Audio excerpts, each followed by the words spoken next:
want to take your knitting from plain to pizzazz? Today we're going to be working with Surface Crochet on top of your knitting. So this is a knit panel back here. You can work straight lines or shapes or letters right on top of your knitting and make it interesting and make it personal. We're going to do that today on this knitting. Welcome to GoodKnit Kisses. We're all about helping you stitch your love and love your stitches.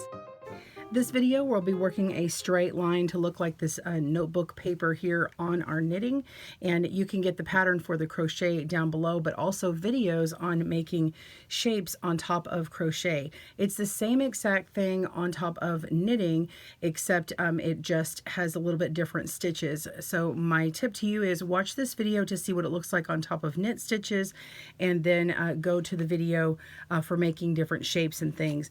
I also give you a tip of working with graph paper so that you can plot out exactly where you want to work, and it works especially well with knitting, especially if you already have a knit chart that you've been working on. All right, let's dive right in. To begin your surface crochet, make sure you've got some yarn about the same weight as the knit panel you're working with, and you'll need a crochet hook that's appropriately sized, meaning you can go in these stitches very easily and it's still large enough to pull this yarn that you're putting right through these stitches.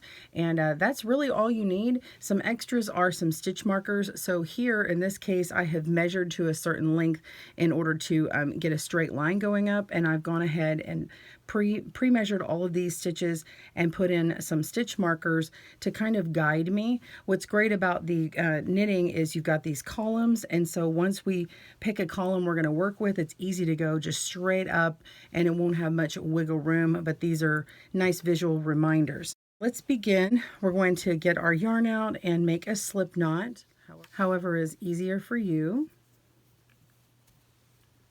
Okay.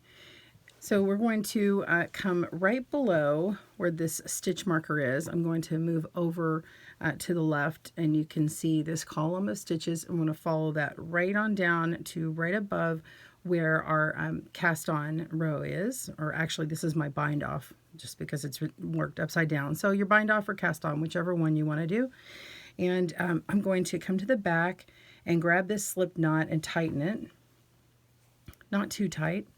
Make sure you're holding on to the working yarn and ignoring this tail. You can hold the tail with the hook for now if you want to get some extra tension. Turn it over and pull that right on through. Make sure don't grab any of that knitting.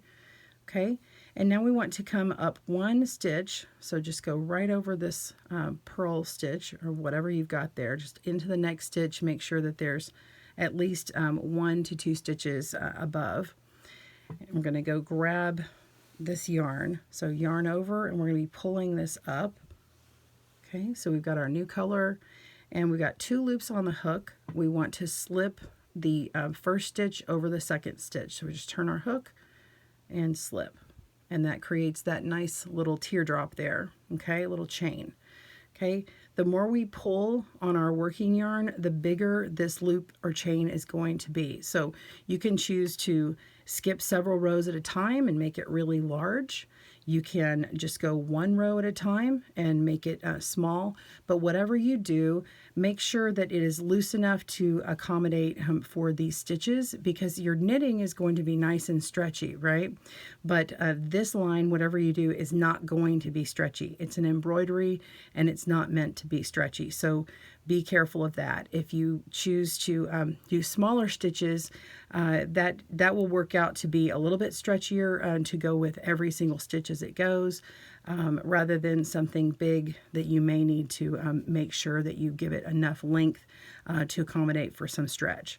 So I'm going to keep mine small and go every row, okay, every stitch in here. So we're going to go with every stitch. So we just put our hook down into the next stitch, come to the back, yarn over and pull up a stitch, okay, up a loop, and then just crochet that, slipping it over. And so we've got this little V-shaped stitch here. Okay, so go into the next one, yarn over from the back. Of course you can't see that, but we're going to pull right up. You see that pink yarn, and then slip the stitch.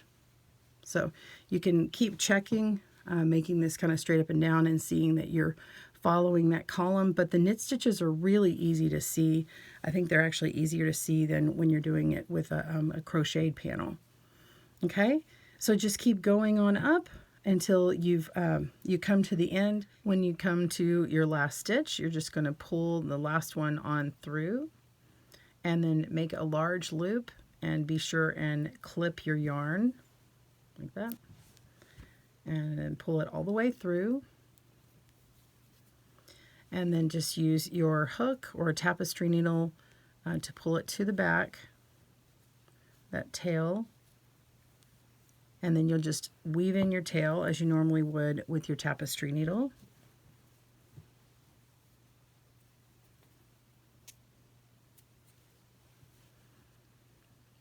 And just make a whip stitch to go around it.